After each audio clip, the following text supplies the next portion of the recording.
Pay attention to the girl standing outside the university library at 11:47 p.m. Her name is Brianna Hayes.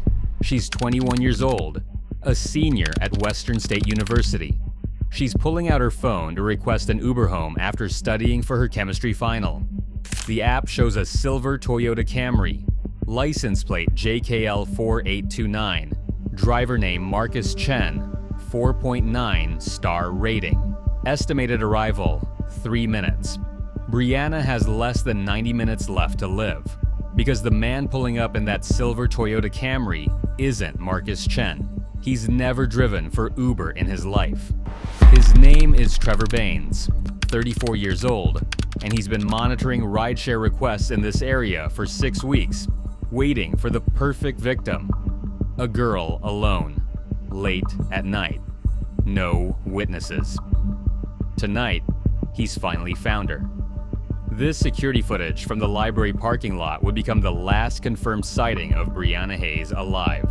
This is the story of how a predator exploited the trust we place in technology, and how one girl's disappearance would expose a hunting method so sophisticated that police believe he'd already gotten away with it at least 3 times before. Brianna Hayes was in her final semester at Western State. She was majoring in biochemistry with a minor in psychology.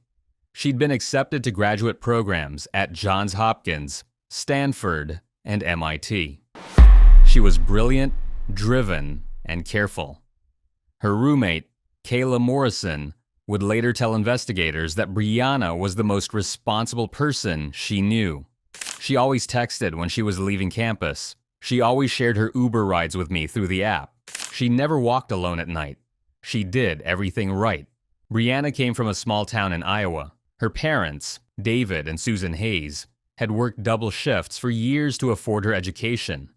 She was their only child. She called home every Sunday without fail. She sent photos of her meals, her study sessions, her campus walks. She wanted them to feel included in her life, even though they were 800 miles away. That Tuesday evening, November 14th, 2023, Brianna had spent 6 hours in the library preparing for her organic chemistry final. The exam was scheduled for Thursday morning. She was stressed, but confident. She'd made flashcards. She'd reviewed every lecture. She was ready. At 11:42 p.m., she packed her laptop and textbooks into her backpack. She texted Kayla, heading home, calling an Uber. See you in 20. Kayla responded immediately. Be safe. Love you. Love you too. At 11:46 p.m., Brianna opened the Uber app on her phone. She entered her destination, the apartment she shared with Kayla on Maple Street, 2.3 miles from campus. The app showed 3 available drivers. She selected the closest one, silver Toyota Camry, license plate JKL4829, driver Marcus Chen, arrival time 3 minutes. The app confirmed her request. Brianna watched the little car icon move toward her location on the map. Everything seemed normal. Everything was normal. At 11:49 p.m., a silver Toyota Camry pulled into the library parking lot. Brianna checked the license plate, JKL4829. It matched. She approached the vehicle. Security cameras captured what happened next. Brianna walked to the rear passenger door. She opened it. She leaned in, presumably to confirm the driver's name. Then she got inside. The car pulled away at 11:50 p.m. Brianna Hayes would never arrive at her apartment. She would never take her chemistry final. She would never call her parents on Sunday. She would never see her 22nd birthday. Marcus Chen, the real Marcus Chen, was at home 15 miles away when Brianna Hayes disappeared. He was watching television with his wife. He had logged out of the Uber driver app at 9:30 p.m. after completing his last ride of the evening. He had no idea that someone was using his identity to hunt for victims. When police later interviewed Chen, he was shocked and confused. His account showed no record of picking up Brianna Hayes. No ride request, no trip log, no payment processed. It was as if the ride had never happened. But it had happened. Security footage proved it. A silver Toyota Camry with license plate JKL4829 had picked up Brianna Hayes at 11:50 p.m. The question was who was driving it. The answer would reveal a predatory method so sophisticated that it had allowed a killer to operate undetected for months. Trevor Baines had been planning this for over a year. He'd studied the rideshare system obsessively. He'd identified its weaknesses. He'd learned how to exploit them. Baines worked as an IT specialist at a mid-sized tech company. He was quiet, unremarkable, the kind of employee who blended into the background. He lived alone in a one-bedroom apartment in a lower middle-class neighborhood. He had no criminal record, no history of violence, no red flags. But Baines had been building something in secret. In his apartment, investigators would later find 3 laptops, external hard drives, and a sophisticated monitoring setup. He developed software that allowed him to intercept rideshare requests in real time. The technology worked like this. Baines had purchased a radio frequency scanner and modified it to detect the cellular signals used by rideshare apps. When someone in his target area requested a ride, his system captured the request details, pickup location, destination, passenger name, everything. Then came the critical step. Baines had obtained a used silver Toyota Camry identical to Marcus Chen's vehicle. Same make, same model, same color. He'd even replicated the license plate using a fake temporary tag that matched Chen's plate number, JKL 4829. When his system detected a late-night pickup request from a vulnerable location, a girl alone, minimal witnesses, Baines would race to intercept. He'd arrive before the legitimate driver. He'd display the correct license plate. The passenger would check the plate, see that it matched their app, and get inside. By the time the real driver arrived minutes later, the passenger was already gone. The ride would show as a no-show in the app. The passenger would be marked as unreliable for not being at the pickup location. No investigation. No questions asked. Baines had been refining this method for 9 months. Police would later determine that he'd successfully intercepted at least 7 ride requests. 4 passengers had escaped. They'd realized something was wrong, demanded to be let out, managed to get away before Baines could take them to a secondary location. But 3 passengers hadn't been so lucky. 3 young women had gotten into Trevor Baines's vehicle and never made it home. Brianna Hayes was the 4th.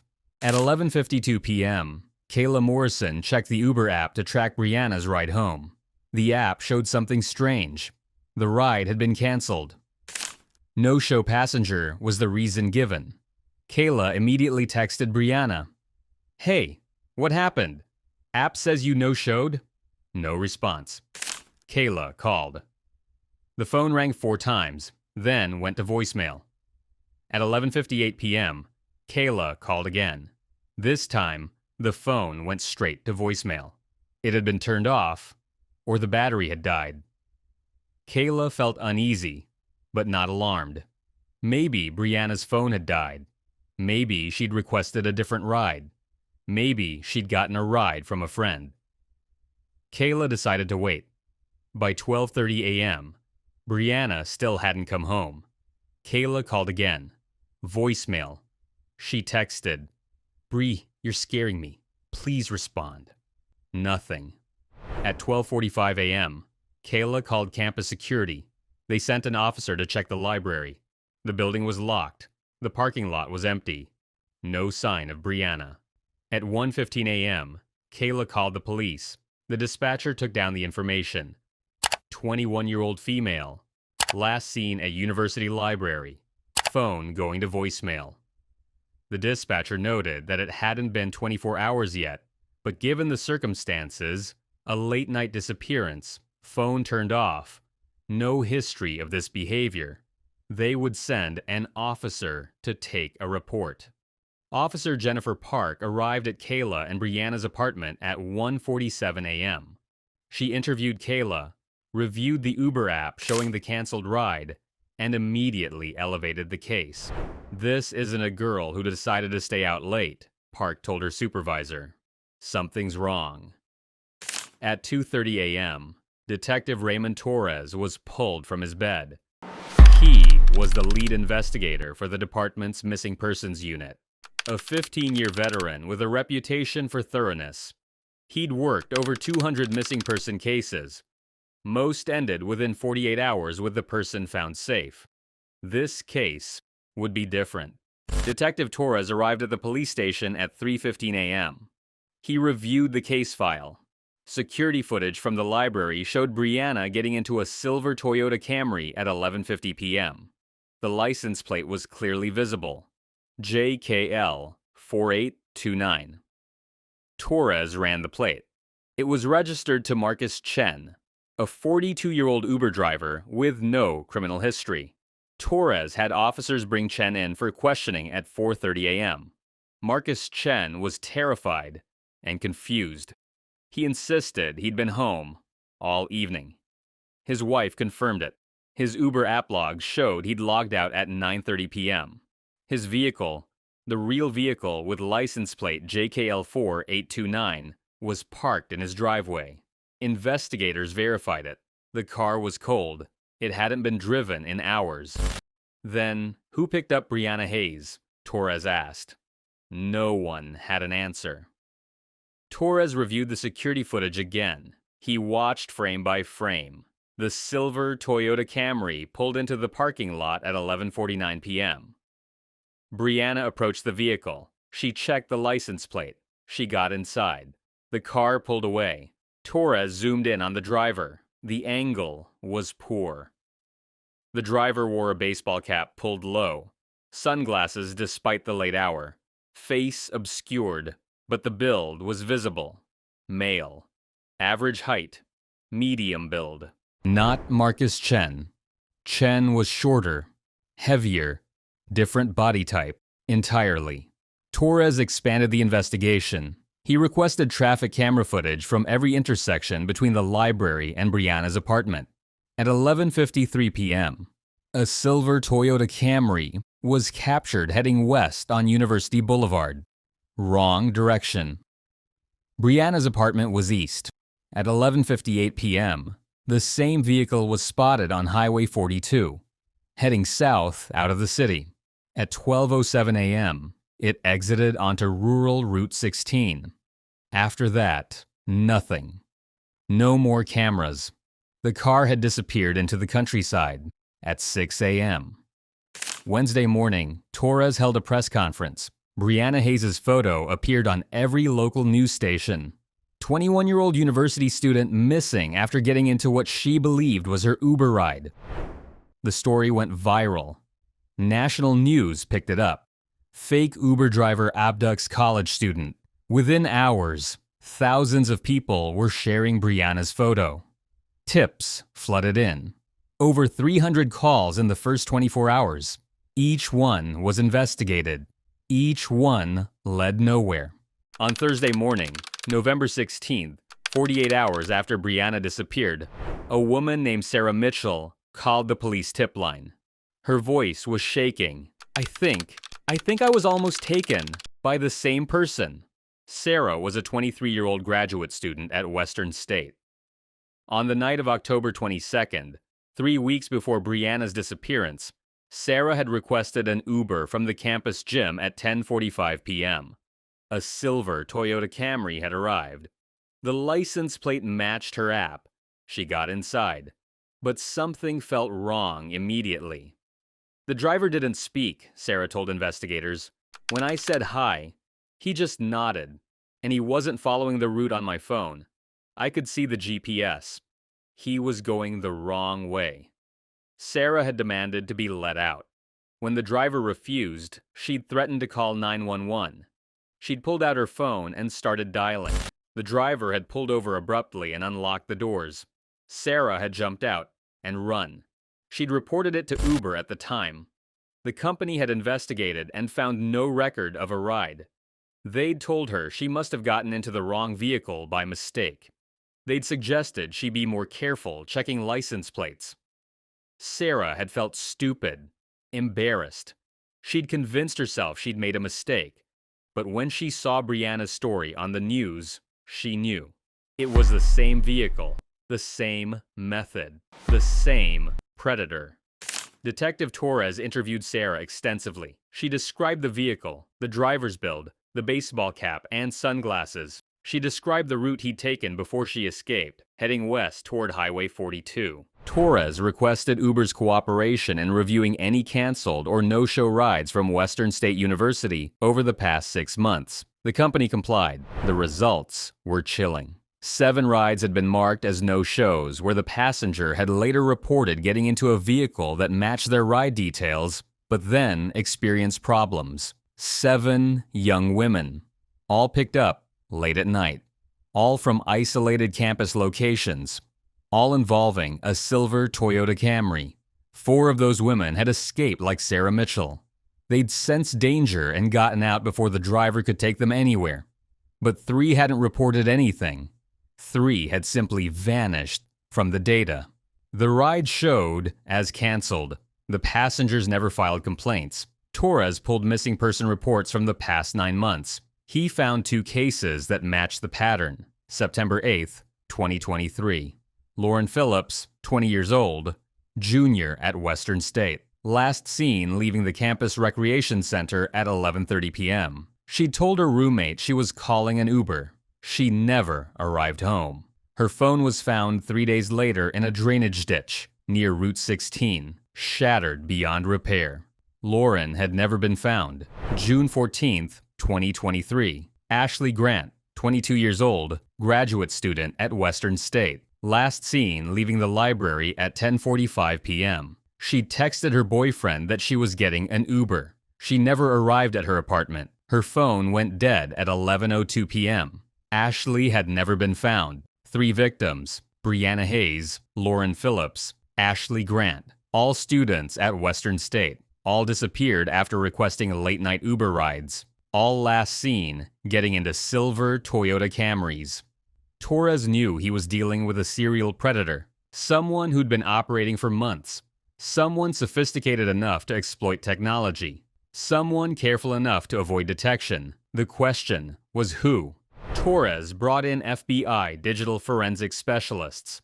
If the killer was intercepting rideshare requests electronically, there would be a digital signature, some trace of the technology he was using. The FBI team analyzed cellular tower data from the nights of all 7 attempted abductions.